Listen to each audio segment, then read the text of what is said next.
Situés dans le massif des Alpilles, les Baux sont aujourd'hui principalement un site touristique plus qu'un lieu de vie. Ils adhèrent à l'association Les plus beaux villages de France et accueillent plus d'1,5 million de visiteurs par an. La commune compte 450 habitants, dont 22 vivent encore dans l'enceinte des Baux.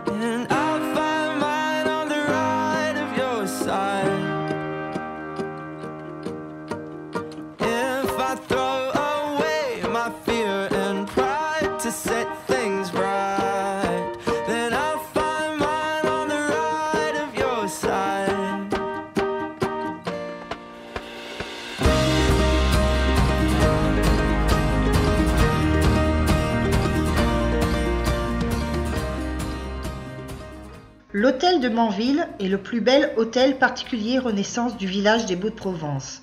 Il fut édifié en 1571 par une riche famille protestante, celle de Claude de Manville. Il abrite la mairie depuis 1960.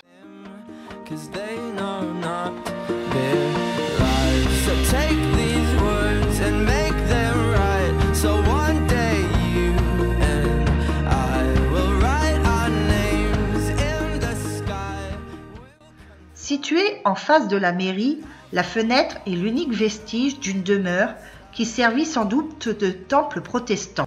Comme le laisse supposer la devise calviniste « Après les ténèbres, la lumière ».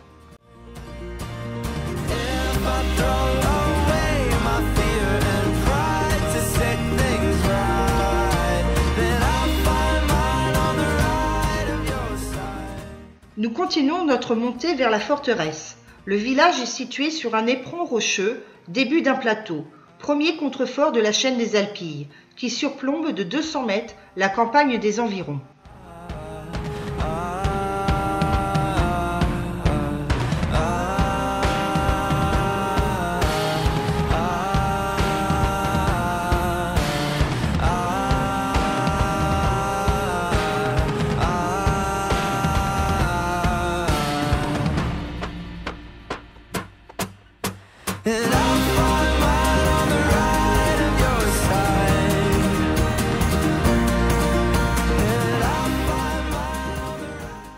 Nous arrivons à la limite du village et passons le pavillon d'entrée du château des Baux.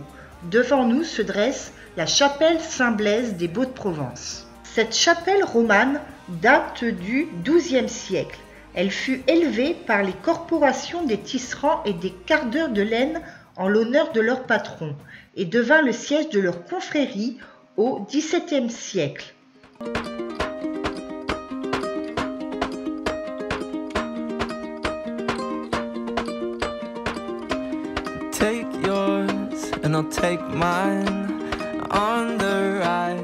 Nous entrons sur le site du château des Baux-de-Provence. Dès l'entrée, nous découvrons des reconstitutions d'engins de siège médiévaux, dont le plus grand trébuchet de France.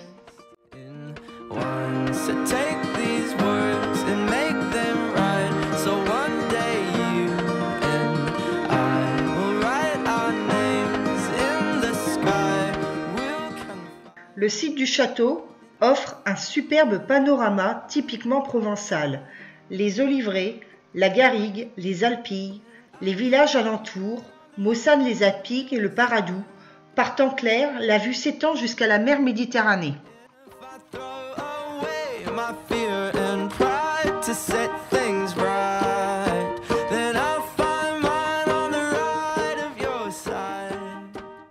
Le site est constitué d'un ensemble d'un extraordinaire château et de logis semi-troglodytes situés sur une barre rocheuse du flanc sud des Alpilles. L'habitat troglodyte est depuis la préhistoire une architecture rudimentaire ou somptueuse, présente dans différentes traditions, consistant à aménager des habitats souterrains ou creusés dans la roche à flanc de montagne. Les maisons troglodytes sont généralement creusés dans des roches sédimentaires comme le calcaire.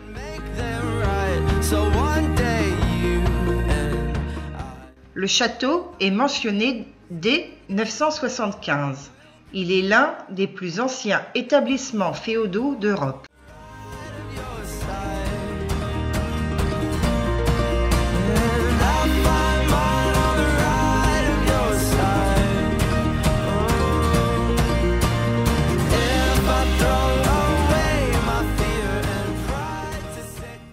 Le château aujourd'hui n'est plus que des ruines, mais nous pouvons monter au sommet de ses tours afin de profiter de son exceptionnel panorama sur les Alpilles et la région.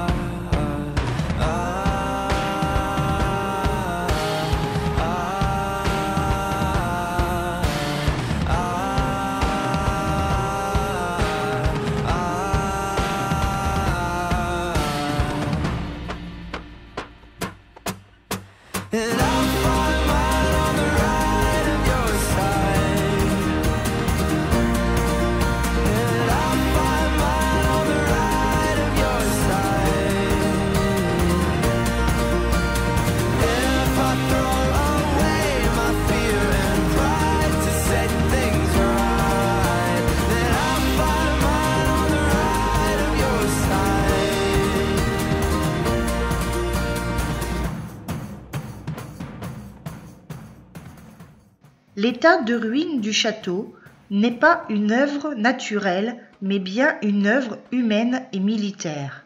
Suite à une révolte menée par Gaston d'Orléans contre son frère Louis XIII, la cité des Baux-de-Provence est à nouveau assiégée. Richelieu décide d'anéantir une place si obstinément rebelle.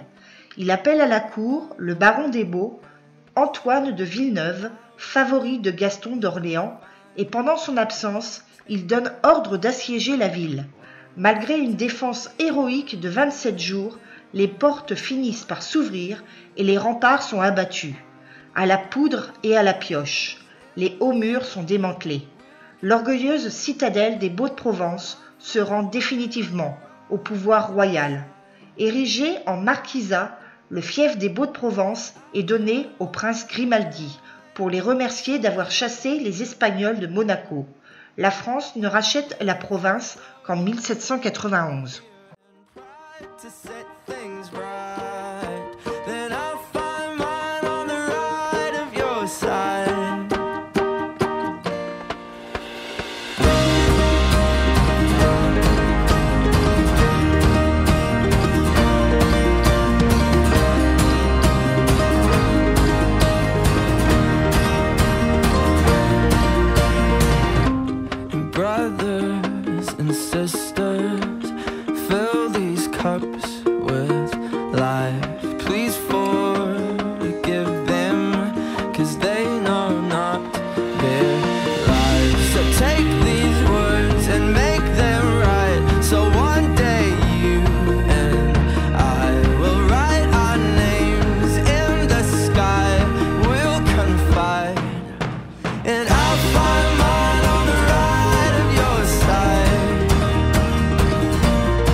Le donjon est la partie la mieux conservée du château.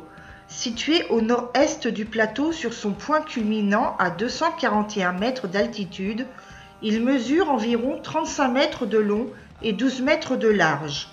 3 étages le composent. Son rez-de-chaussée comporte encore des traces d'une croisée d'ogives de 6 mètres de haut.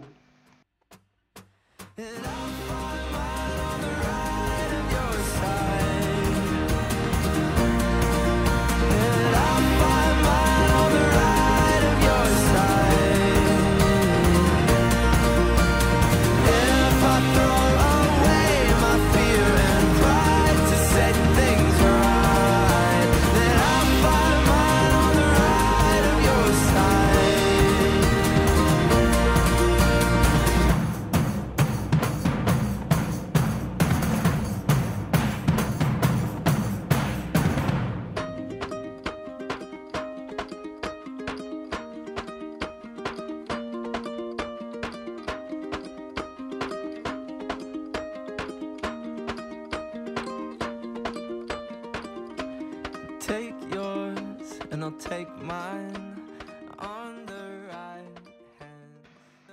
La tour Paravel à l'angle nord-ouest et les tours Sarrazine et de Banne au sud encadraient l'entrée principale appelée Trou de l'Aureau. Il existait un autre passage pour accéder au château, le Trou aux Lièvres, creusé comme un tunnel dans la roche. Il liait la première basse-cour du château au pied du vallon. Un assommoir situé à flanc de falaise en défendait l'entrée.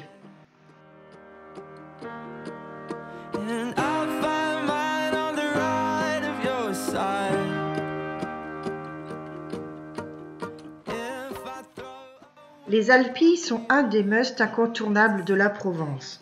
Situées au nord-ouest des Bouches-du-Rhône, les Alpilles s'étirent tel un triangle d'or, du sud d'Avignon à sa pointe jusqu'aux confins de la Camargue arlésienne et la plaine de la Crau, avec deux fleuves mythiques de chaque côté, le Rhône et la Durance. Ce territoire doit son nom à la chaîne de montagnes peu élevées, les Alpilles, qui le traversent d'est en ouest au milieu du triangle sur 30 km.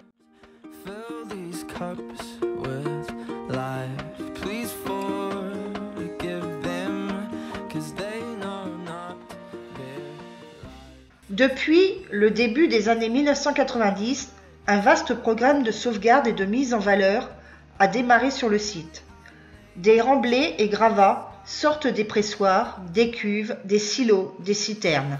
Les découvertes effectuées apportent un éclairage nouveau sur la vie quotidienne au Moyen Âge.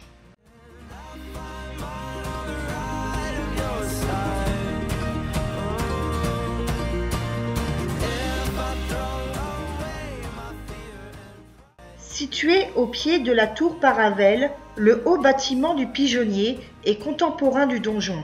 De très nombreuses niches ou boulins ont été taillés dans la paroi rocheuse pour accueillir œufs et pigeonneaux.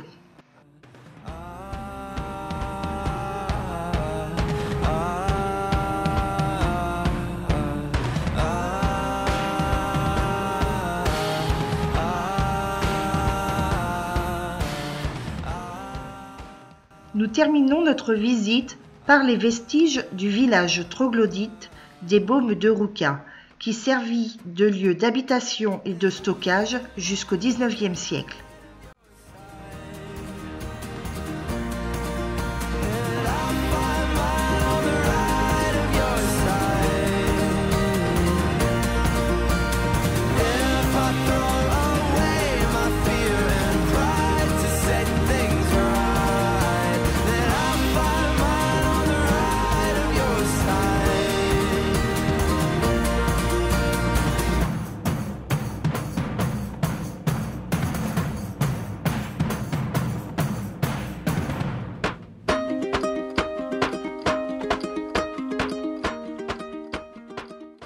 Nous nous dirigeons vers l'église de ce village d'exception. L'église Saint-Vincent présente la singularité d'avoir été en partie creusée dans le roc. Dédiée à Vincent de Saragosse, qui périt victime de persécutions au IXe siècle, elle est de style roman et sa surface carrée se décompose en 3 nefs, une travée ayant été ajoutée au début du XVIIe siècle.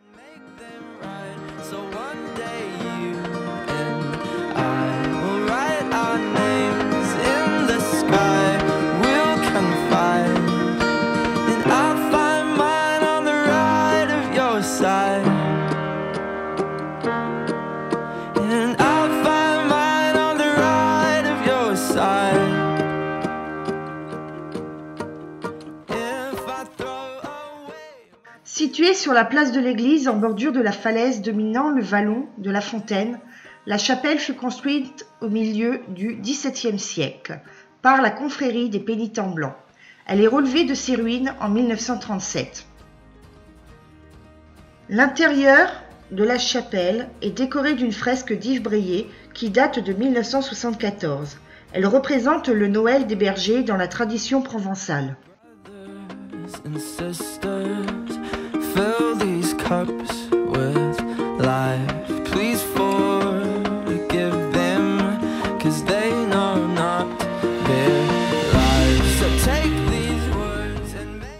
Pour conclure, Nous pouvons dire que les labels de qualité ne manquent pas pour les Baux de Provence.